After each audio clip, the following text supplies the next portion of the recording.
Hey guys, this is Tarot with Kittens, Weights, and Tarot, and today is day 20.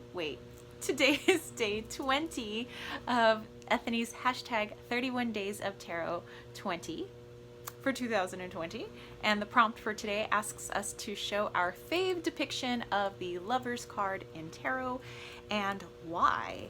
So I decided to dig through the tarot plethora that sits over there to find my favorite Lover's card, and really it boiled down to this deck here. So you may not recognize this deck because I have the only deck. So this is a deck that I created.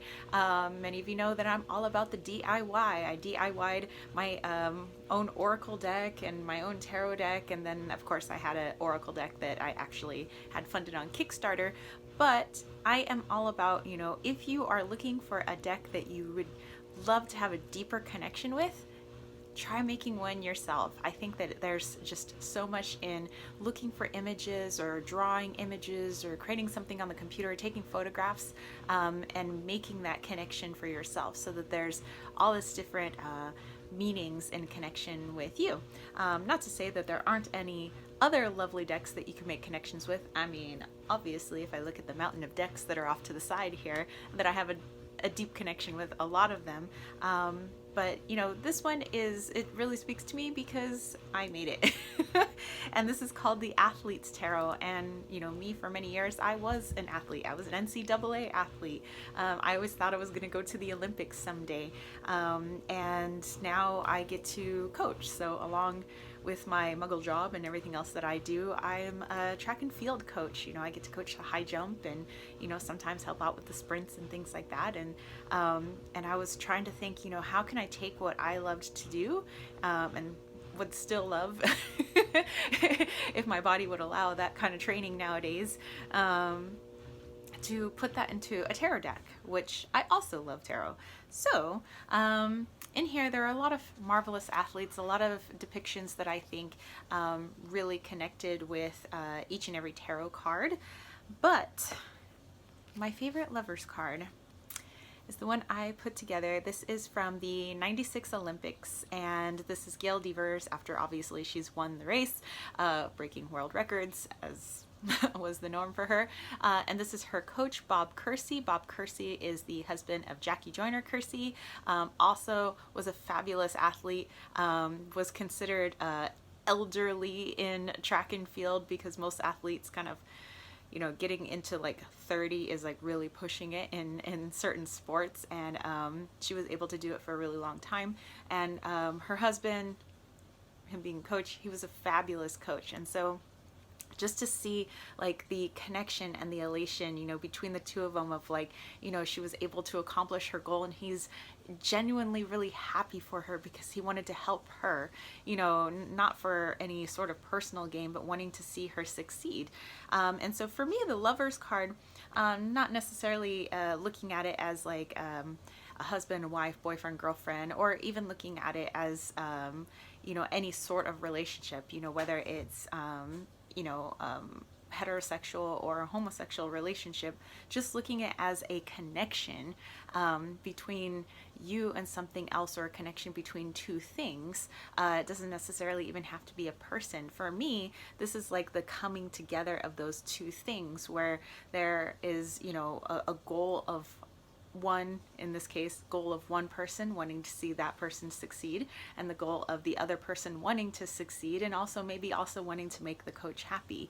So it's kind of like a give and take, kind of like a yin yang. And I never see one as being more dominant over the other. I see the Lover's card as being very equal. So we have the coach and we have the athlete. One is not better than the other. There are many things that the athlete can teach the coach, and many things that the coach can teach the athlete. So for me, the Lovers is a very balanced card, and it's a very deep connection in a card. And so for me, like I said, this is probably not everybody's cup of tea, because not everybody likes sports or track and field, and I understand. But me, like track and field, there's a little shoe with spikes on it in my heart. There's a little running spike in there. And so yeah, so I just really think that this is a great depiction of that. And of course, you know, I put her name down there, Devers. And one day I would love to meet Gail Devers, and I've had so many opportunities to be able to do so, but it just like never worked out. And just like my freaking idol. So yes, this is my fave depiction in short of the Lovers card. Yeah, it's all about an equal connection, an equal give and take, an equal love for something, whether that's actual person to person or not. All right, so hopefully, I don't know, you guys enjoyed that and enjoyed that explanation. I really look forward to seeing what other people do. And I think I have seen through this challenge a few other people posting decks that they've made themselves. I think that's awesome. That's awesome inspiration if like I want to make more decks for myself. And me, I'm just kind of crafty. I'm kind of DIY. I like to just create in general. So, you know, I'll probably end up making more decks for myself, and who knows, maybe I'll even put another deck out for the actual general public. Hey Wally, I got Wally Toe on my lap right now.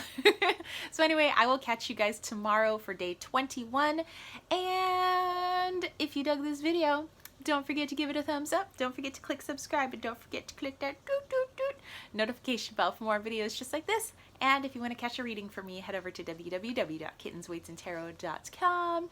And if you want to throw a little kitten toy money my way, think about joining that KWT tribe over at patreon.com/kittensweightsandtarot. My patrons are getting something very special for my Patreon anniversary, which has already occurred, but their very special thing gets to last throughout all of February. So if you're interested, definitely go check it out. All right, so that's it for me, spiritual homies. I will catch you later. Peace, love, and chicken grease. Peace out.